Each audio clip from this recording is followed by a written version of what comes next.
Hello and welcome to the Spiritual View. I'm Jen and I'm here with Dawn and Angie. And today we wanted to get together to discuss the current astrology, mainly the solar eclipse happening on Monday, April 8th, and along with the other transits that are adding to the energy of the eclipse. And so Dawn's going to be leading this discussion for us today. I'm going to Hello, pass it. and let's have Angie say hello too. So Buddy. she's waving. What I really want to say about all of this is that um, this eclipse is unique in the sense of Chiron being exactly conjunct, and it is a full solar eclipse. It is a total solar eclipse, and it has a lot of energy. And one of the things that Rick Levine pointed out was that in all of his years of 50 years of astrology, he has never seen something that was exactly conjunct by minute, meaning it's 19 degrees, 24 minutes for all of those three things, the sun, moon, and Chiron. Now, Chiron is a centaur, and to make this more of a brief discussion about Chiron, he had two wounds. He had the wound that was the rejection by his parents, both his mother and his father. So he had that internal wound of a mother or father wound to deal with. He also had the physical wound that caused him excruciating pain. Um, but because he was immortal, he could not escape it. And it was not something that he could heal himself. He was a great healer. He was a great teacher. So when you look at your Chiron wound, it's going to be something that you have to heal in the sense that you know how to deal with it. Maybe you'll always have that wound to your personal self, but you will have learned how to set boundaries, how to heal emotionally, all of those things that are a part of Chiron. And Chiron right now going through Aries for us collectively, not just the people that are having it that are born with it natally, but wherever Chiron is moving through your chart, it's where that area of your life that needs healing. So in this case, Aries, being that it's um, a sign about self. And the interesting thing about Aries is that it's very, people think that it can be a selfish thing. No, it's more about your personal sovereignty. And the opposite is Libra, which is those relationships that you go along to get along. That's a wound, by the way. And people pleasing, that's also a wound. So how can I leave those relationships that don't serve me anymore and move into my tribe by raising your vibration and finding those people that have that vibration as well as you? So I want to take a look at the chart for this eclipse. Okay, and you guys see it now on the screen? Looks great. Okay, great. So let's take a look. We have this very crowded space over here, Aries, right? So we have 1924, 1924, 1924, all right here. Chiron, the key to healing, right here. So this is what it's going to look like in your chart. So what is going on with this? Well, it's got Venus over here that has just entered Aries. And it also has Mercury over here that is going to be retrograding back. Now we're already in the Mercury retrograde energies. And what's going to happen is that it's moving back towards this eclipse energy. That's what's happening right now. It's moving back towards this eclipse energy. So it's already gone over it once. It's going to be backing up over it before it turns direct and then goes over it again as it moves forward. So it basically for the entire month of April, we're going to be having that.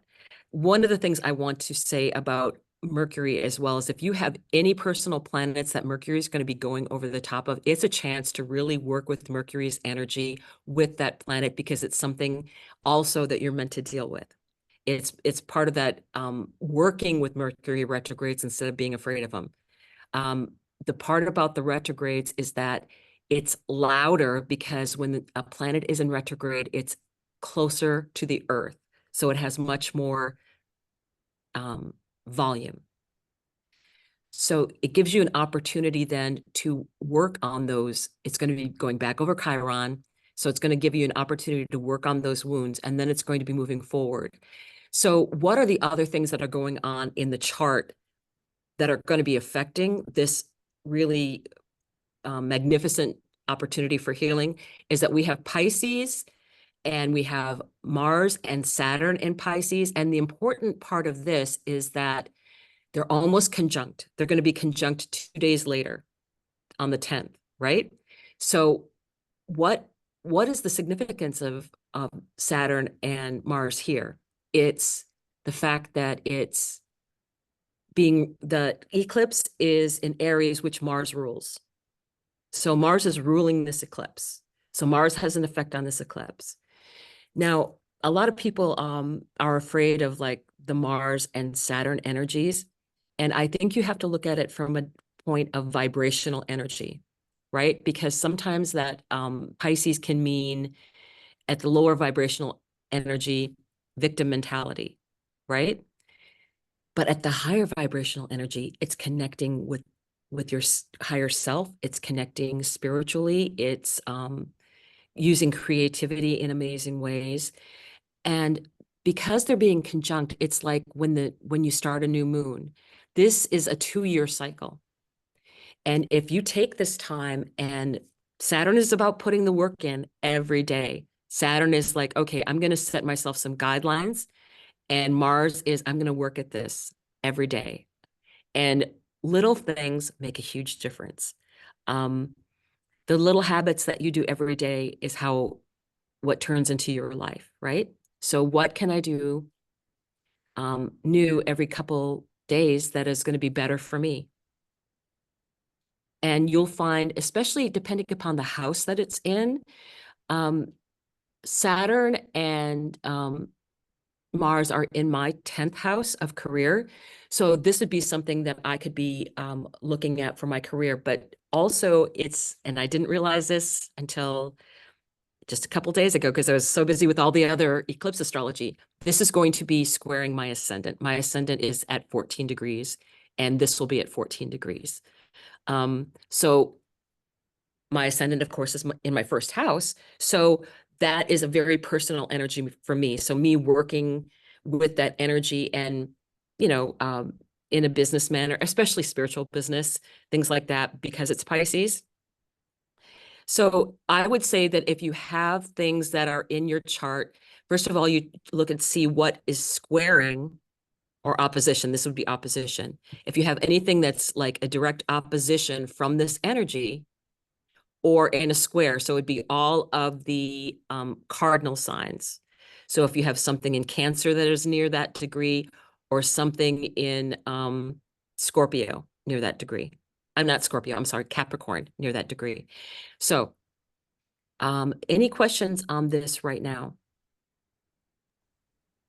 Not yet. I love how you explain that, the squaring of the energy, which is, it's like two people pushing against a box and it's never going to move because they're doing that. Right, right. So then And they that have to makes it tough. in order to get things to work, and it's like almost like, okay, it's your turn to be strong now, then it's my turn to be strong. It's like that teeter. Somebody explained it to me one time as like a teeter-totter, right? That energy.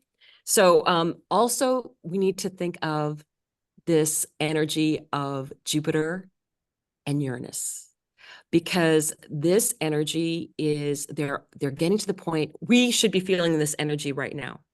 They're closing in on that conjunction that's going to happen on April 20th. And there's something really interesting I want to point out about that in a minute or so.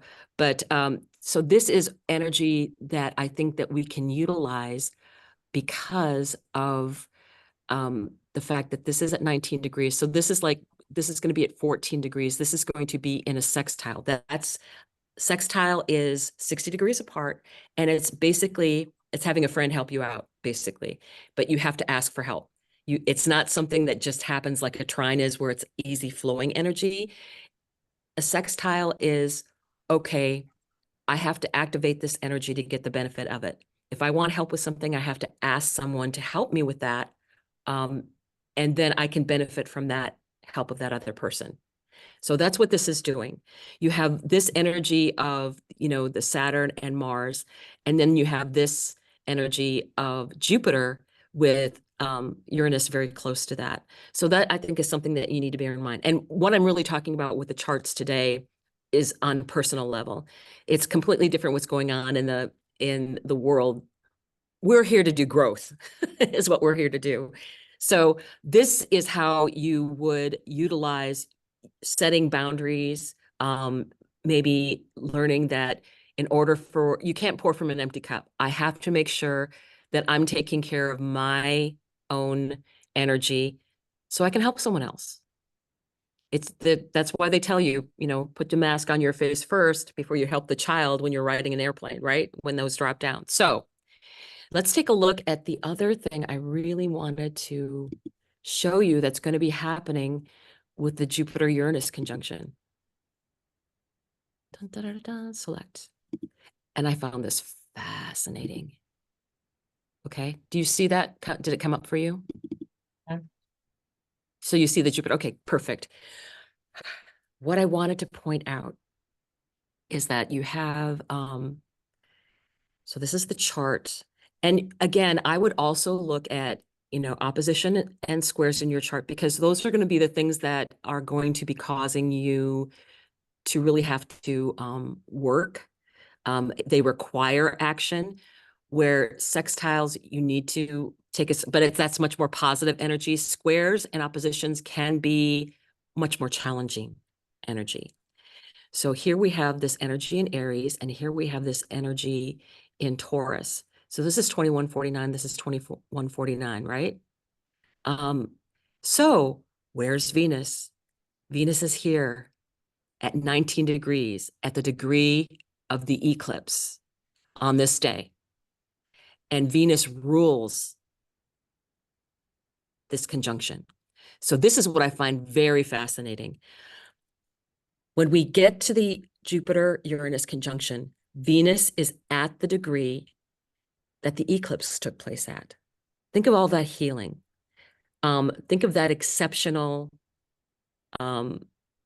chance of utilizing female energy. Now, Venus is not just about money, and it's not just about love.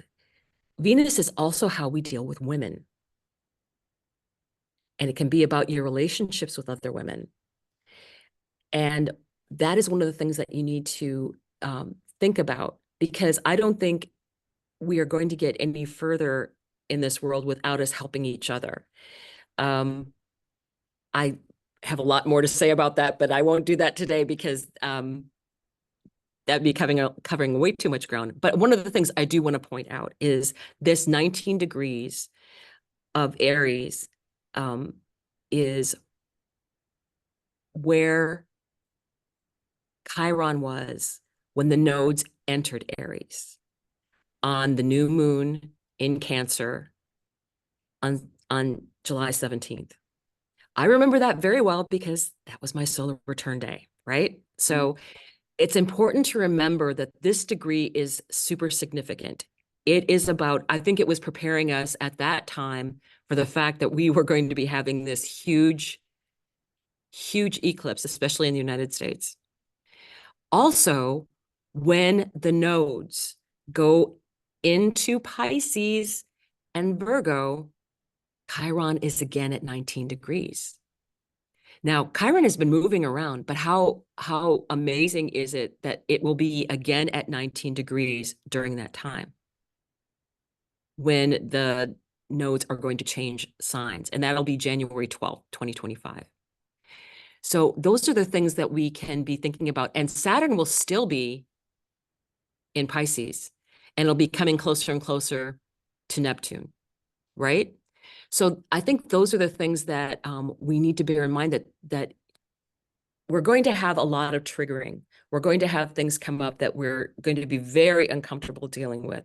But Venus is telling us that we've got big changes ahead, because it's basically sitting on top of that degree and is the ruler, because it's in Taurus. She's the ruler of this Uranus-Jupiter conjunction. So I think we need to bear that in mind. And I think especially in the sense of our relationships with other women and helping each other. I think that's a very strong message, and helping each other heal, especially, right? So do you have any questions about these particular things in the chart, or what's going on? Any questions?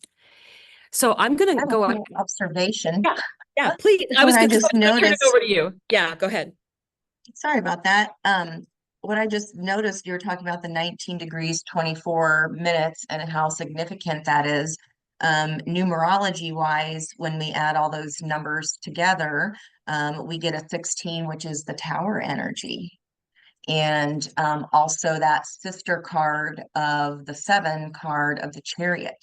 So fast energy, a chance to conjoin our masculine and feminine energies, because that is the only way with that intuition that chariot gets driven. There are no reins on the chariot. It's up to your mental prowess and your balance. So I find that terribly interesting that because Chiron is here now, if this we only have a chance for our Chiron return once in our lifetime. And Dawn mentioned that it was like once, when we turn 50, we're getting that Chiron return. And that to me is just fascinating. So anybody born between 1968 and 1977, this is our chance to get this universal help from this energy. And when we were girl talking and Gavin before, I said it's like you go around the whole zodiacal wheel your Chiron has, as if you were kneeling in a wagon. You're holding on to the handlebar, you're doing the steering, and you've got one leg doing all the work as that Chiron travels your chart. When it returns back to wherever that is in your birth chart, it's happening now, right? It's a big universal push of energy, just like the tower would be universal Drano. If you're not doing the work, it's going to do it for you. And would you rather get on the diving board of your own accord, or would you rather be pushed off? I think we might have all had that experience when we were younger. Nobody likes to be pushed off, but this is our chance to sit in the wagon, get comfortable with being uncomfortable, and allow the universe to push us. You've spent 50 years in your own one-legged race in a wagon. And this is the time now to put your feet in, or pop them up, whatever makes you feel better, and throw your arms up and say, we, because you don't have to work so hard as you have when it was traveling back to where it's returning now. So those who have that Chiron return happening in the Aries, because that's where it was when you were born, use this. This is the only time, like, use it or lose it, kind of, right? If you use it while it's to your advantage before you lose it. And as John mentioned, Chiron is the wounded healer because of his mother and father wounds of rejection. So wherever that Chiron is in your chart is the life area that you're healing this lifetime. So again, it takes 50 years to come all the way back around to this Aries position. So we've got to harness that and use it. That is triggering us purposely. So you're going to notice all kinds of triggers, whatever sign that house is, or excuse me, whatever area of life, your house that Chiron is in. Those triggers are there so that we can have our aha moments and go, oh, that's information I need to know. Why am I reacting so strongly to this? That's our hint at the wound. And then the parts 2 is to work on that self-healing, filling our own cup, putting the oxygen mask on ourselves first. And once we do that, then the 3rd grader can teach the 1st grader, how we joke about that. Then is the third step of Chiron is the healer, the shaman, the guide, because you're teaching people with what you know, about what you know of that particular healing in that particular life area. So I find that fascinating. I don't know about you guys, but in your readings, I'm getting a ton of portal energy, just the shapes in general, how they're pulled back and are separate from the other energies in the card. Archways galore, asking us to open gateways, to step through the door. Those cards are just flying out like crazy because this eclipse is a portal. So it's a time to jump on another timeline. It's a time to, like, okay, there are 10 escalators going up, whatever one you're on. I can take this chance and just scale easily. I'm having Chiron to help me go, and I'm getting on a different escalator. Okay, that's what changing timelines means if you're not familiar with that term. It's big potential energy in this portal. A whole new world can happen. I will not sing that for you. I will spare that. A whole new world. But it really is a whole new world. And it's where we want to, if you're fighting this, if your things are continuing to happen that are not for your highest good, that's a signal we're out of alignment. And if our ego is saying, no, I want it this way, and fighting that, then you're not taking that ride in the wagon, especially if you're born 68 to 77, you're going, no, I'm fine. I can just use my one leg to skip around this. Why? That is ego, not your soul. So what needs to be healed will be healed. You're going off the diving board, whether you want to or not. You get to choose how you go. How are we going to do that? It's a big energy shift. I also wanted to mention it's the time to sweep out the old energy for the new, and that is exactly what the tower does. So I had never noticed that before, that 19 degrees 24 is 106, which is 16, which is 7. So for people too, I'm curious, put it in the comments. If you are a life path 7, that's going to be hitting all those people too. Yeah. So double, and yours is in Aries as well, right, Dawn? Your Chiron is in Aries. No, my Chiron is in Pisces, which is Okay. help me finding my spiritual connection, Yeah. which is Wow. so true. But yes, I have and it's right near Jupiter. It's 2 degrees from Jupiter in my chart. And I'll pull that up because I'm going to pull up mine and Jen's chart to take a look at so people can have examples. But what else do you think, as far as, because I think that was beautifully said. And I think also what we're also here, like what we're doing and the people that are watching this are doing is we are being the calm in the storm. Because on the world astrology, things are going to get crazy, but things tend to do that anyway. And for us taking that higher vibration and holding peace, change doesn't come because of violent acts. You don't get change because of violence. You get change because you put in the work to make things better. That's how things work, and where you get permanent change, right? So I think what we're trying to do is show you that you can use these energies of astrology to put yourself on a different, higher escalator, be at a higher level. And it works. One of the things that I also know that they've been talking about, and I had this intuition thing come through a reading where they're talking about this comet that's going through the sky, and people are like, oh no, what's it going to do? Because a lot of the astrologers are waiting for it, when they're waiting to see if it is seen. In sidereal astrology, they wait to see what's actually seen in the sky. So they're figuring out what direction it's coming from and the color of it and how it's going to show up, and then they'll make what that means. But for me, I looked at it and I was doing I was doing a card reading, and I was like, people, you're looking at it wrong. This is a wishing star. This is what you can take, that energy of that comet, that's showing up, and actually it's going to be probably seen more around the Uranus Jupiter conjunction, is probably when it's going to be more visible for everyone. We're looking at it, it's not doom and gloom. It's a wishing star. It's setting higher intentions. It's what, and sometimes you need to say this or something better because we don't even know how high we can go. And I think that's what that comment is telling us. I would look at that as a fortuitous, because you have to do it with intention. Anything that you do is with intention. It's not doom and gloom. It's a wishing star, and you need to look at it as such because it can make a huge difference in your life. And do I think it'll tell us more information when we can actually see what it does out there?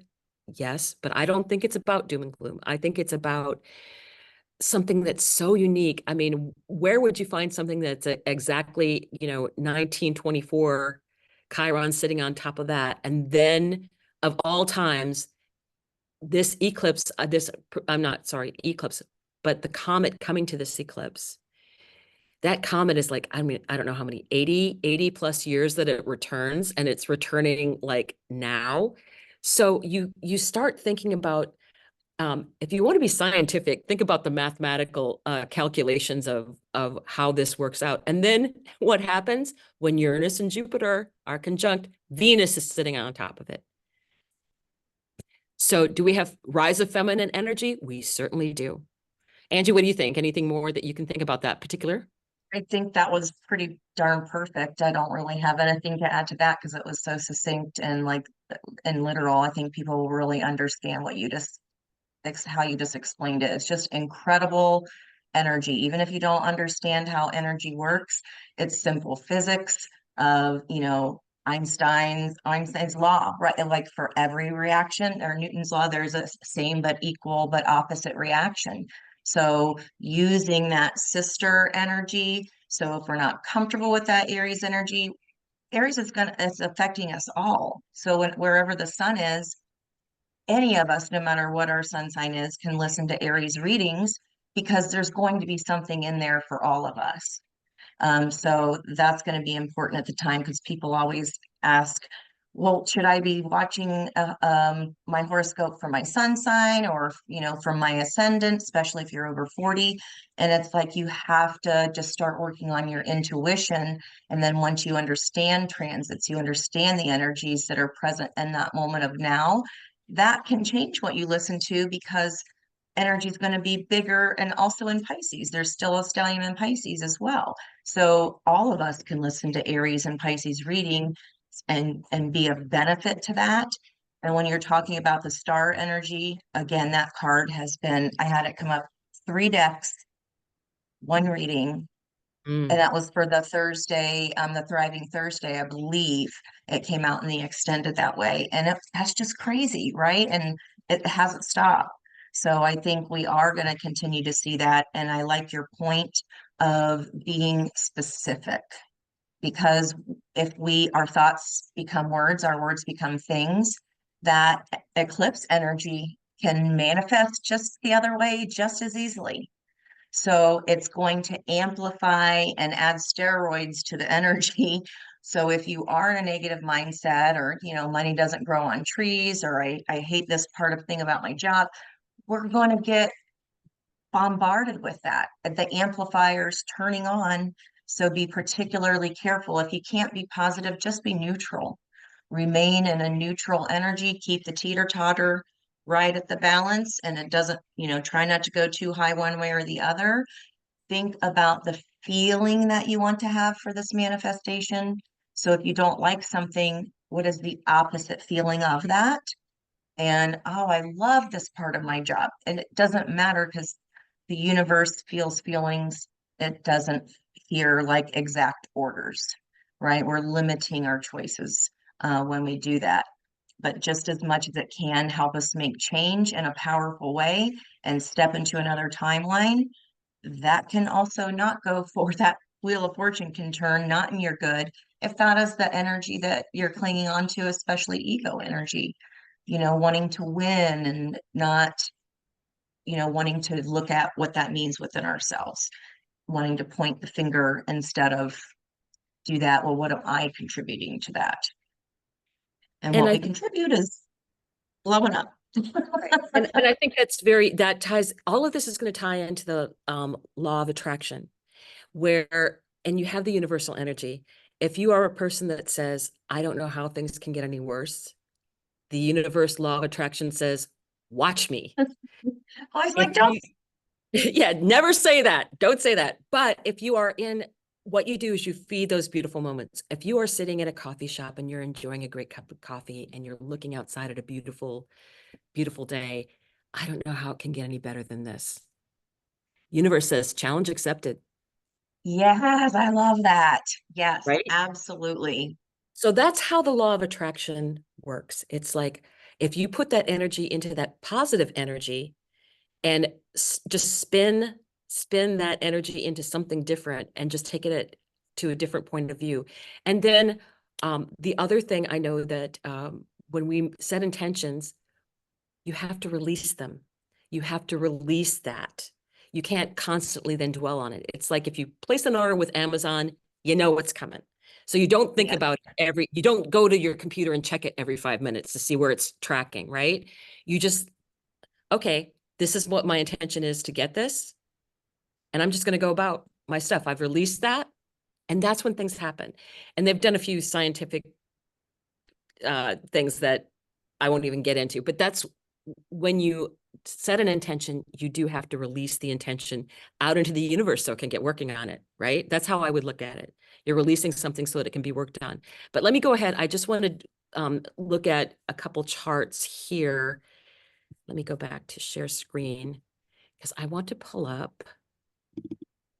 Okay. Yes, this is my chart. So can you guys see it now? Yeah. Okay. One of the things I want to point out about this is the house. We briefly touched on the houses, and I think that's important for people to think about the house that things are occurring in for you. I use the whole sign house system, and I love that people are really, the best thing you can do for yourself is learn your chart, or have somebody do, if you're not very familiar or you have specific questions, have an astrologer read it. You know, and you can ask specific questions and get answers like now. But I'm an astrologer. I learn new stuff about my chart all the time. Like I said, I recently discovered, oh, gee, that Mars Saturn is going to be at the same degree as my ascendant when that happens. So it's meant for me. It's definitely a personal thing to me. It's my ascendant. So I need to like set some very good intentions, because setting good intentions takes that energy up higher. If you're just like letting it run wild, I don't want to let Mars and Saturn run wild in my chart. I don't want that to happen. So I'm setting the intention and working with the energy as opposed to making the energy make me work in a way that I don't want to, right? I'm taking it to a more positive level than the negative level. And because it's a 2-year cycle, it's when it goes to a square position, you'll have more of a struggle. When it's in a trine, it'll be much easier, things happening. That's just part of the chart. But what I want to point out here is, for me, the 11th house is where the eclipse is happening. And right now, I can tell you that that's also your community, people that you choose to be with, people that you work with. And what I've discovered is at this particular group is part of that 11th house for me, because we just started doing this stuff all together, and we're very much in a creative mode of what we're going to be doing. And everybody has different gifts, Aquarius, right? Different gifts that they can bring to the community. And, everybody has their own take and taste, and you don't have to be like how boring would it be if we were all the same? How boring would it be if we read charts all the same way?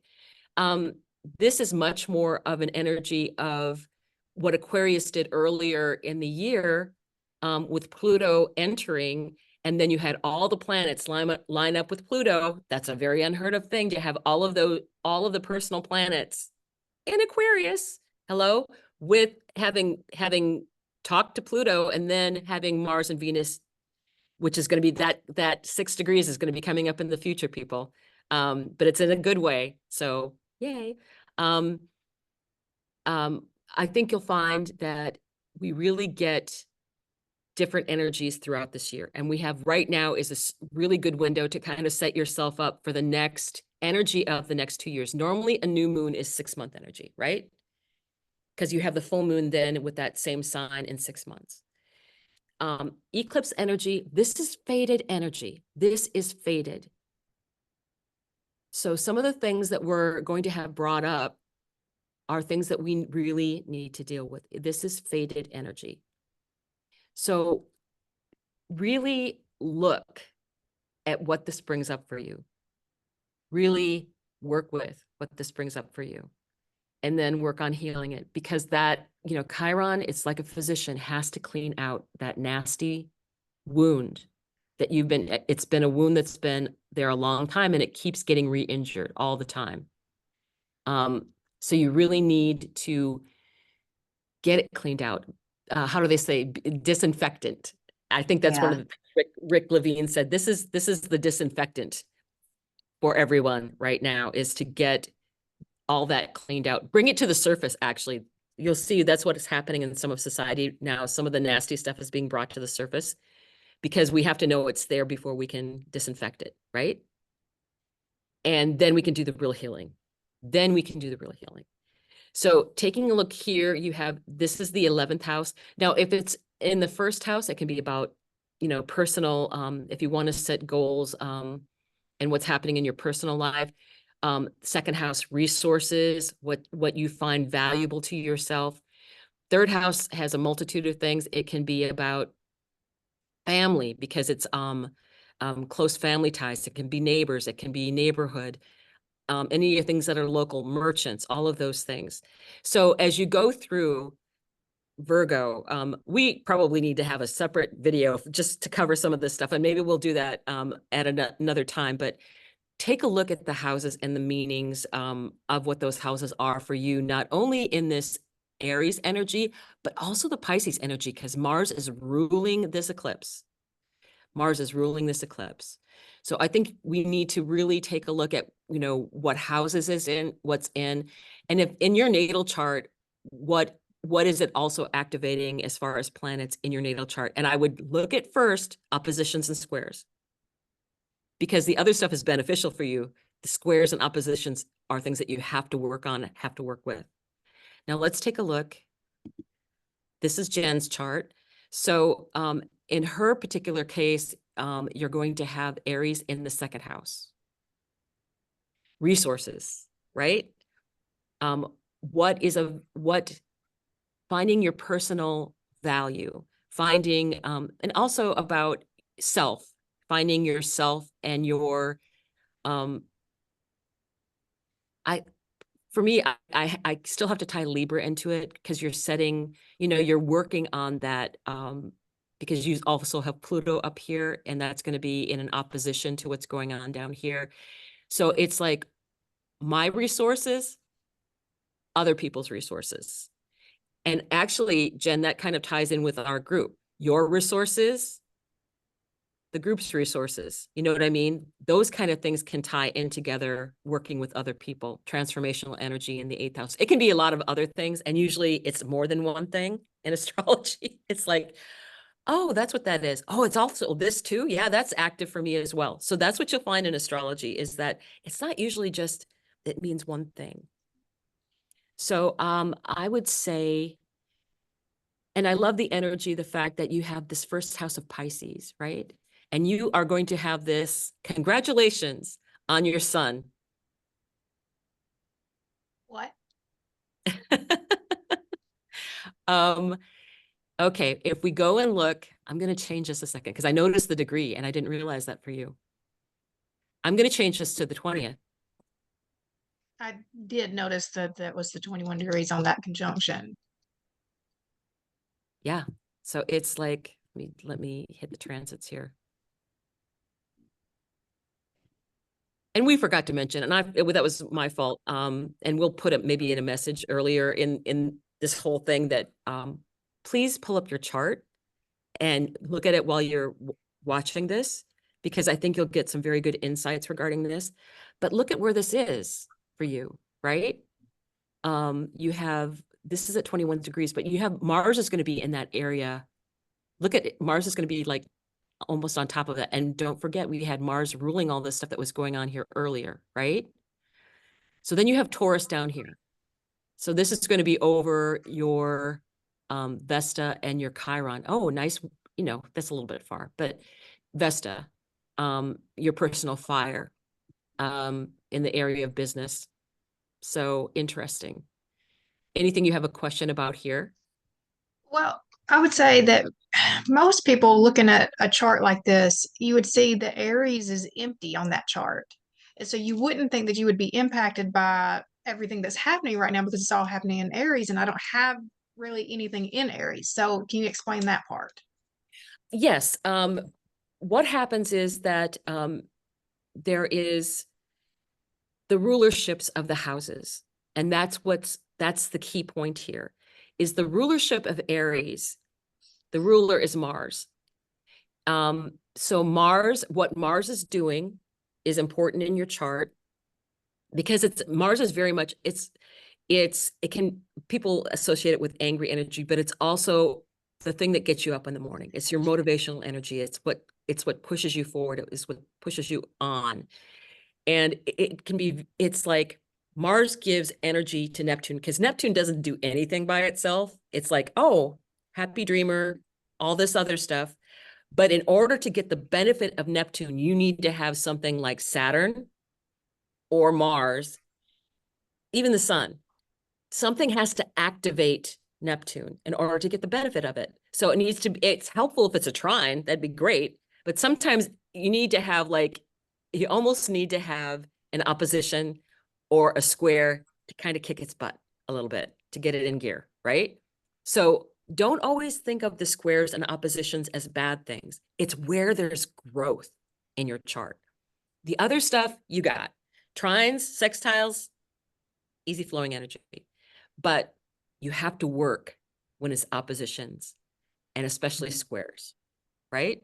And your chart is changing all the time because you have, when you draw your first breath, that's your natal chart. And everything is based off of that.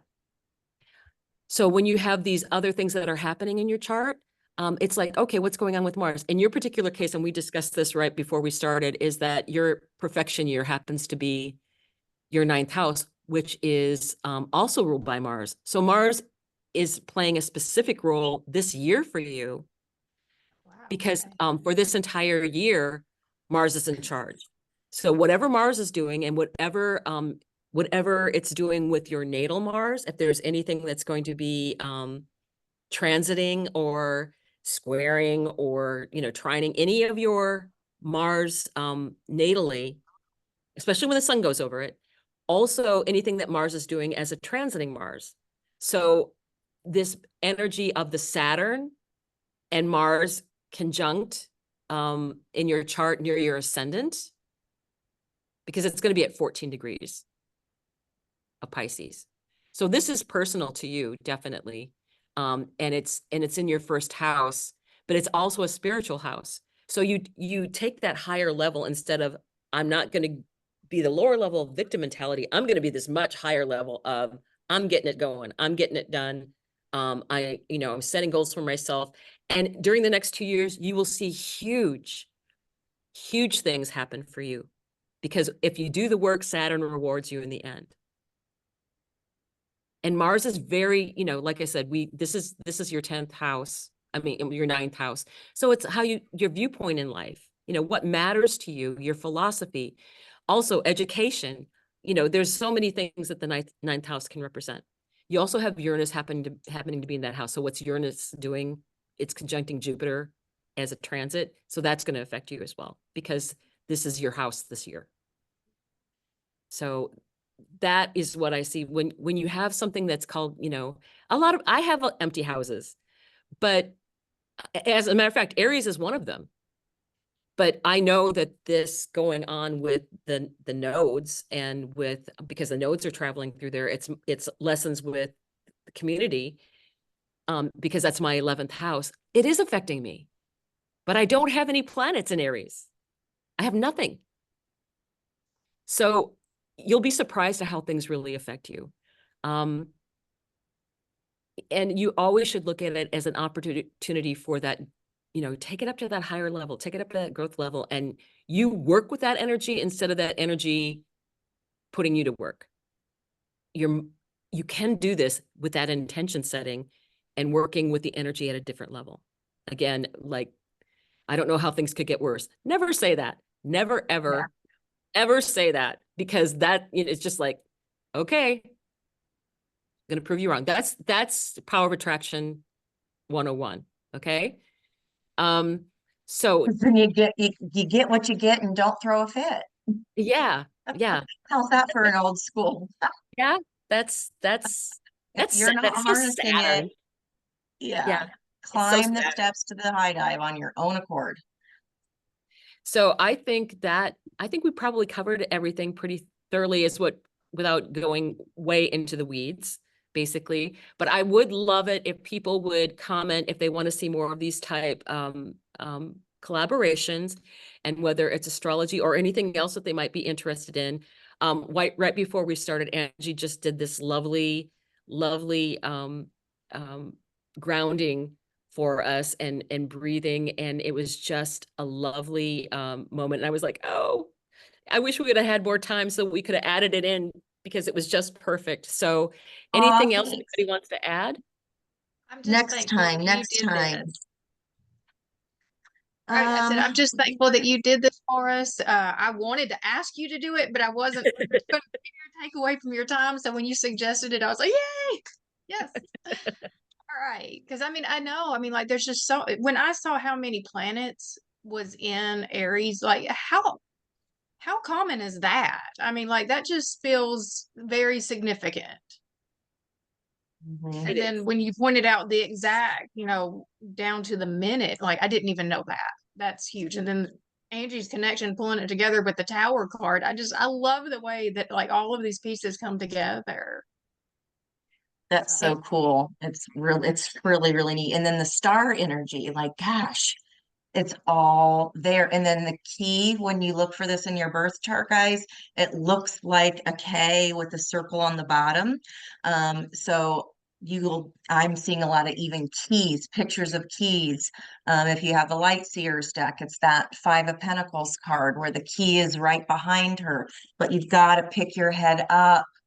You've got to pick your head up to see that it's there. We're going on the diving board. This is not a drill, people. We are all going off the high dive, but you get to choose whether you're going to take those action steps and walk up that rung yourself, or you're going to get dragged.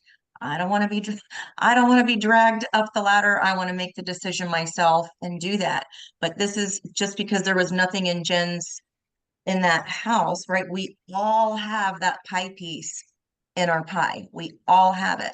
The North Node, the Sun, that stellium, a lot of activity happening in a fire energy, then also still a stellium in Pisces as well. Fire and water make steam. This is heating us up so that we get uncomfortable to the point of this is no frog in the pot, slow boil. It's cranking on. The boiler's going to go off. We're making the steam. It's coming. This is not a drill. That's all I got to say. Use the energy, especially if you're 68 or to 77ers. Like, let's say and not, white knuckle it, because we're going. We're going. Whether we like it or not, we are all at least till January with those nodes of fate. We are all affected by Aries energy until then. So, And the nodes will be moving into Pisces and Virgo, which is very much about spiritual practices. And also the Mars Saturn can be about putting a spiritual practice in place, something that you can do for your grounding and making it a daily practice, however you want. And that can be watching a candle, doing different things for you. And I think with our group, we will have a lot of tools that we'll be showing different people, because a lot of things that we do is we bring up different ways for people to deal with things. And I think that's one of the beauties of our particular group, is that we have so many people that have so many different energies that they can draw from, and knowledge. It's just amazing. So we could talk for probably another 2-3 hours I know. or something easily. I got so much. But we cut it down as much as we could with as much of stuff that was going on. But hopefully we can do this on a regular basis. And please comment and like and share. And also, this energy has been showing up in the tarot cards as she was saying, and I can attest to that, and I'm sure Jen, you can too. That it's definitely been coming through very strongly, and it's like there's changes coming, but you have to get the change and accept it and work with it, because it's always going to be, the change is coming for your highest good. Yeah. So you just have to view it from that. Okay, this is a change that's happening. It may suck right now, but I'm going to look back on this and say, I'm glad that happened because I wouldn't have this now. So I guess we can leave it at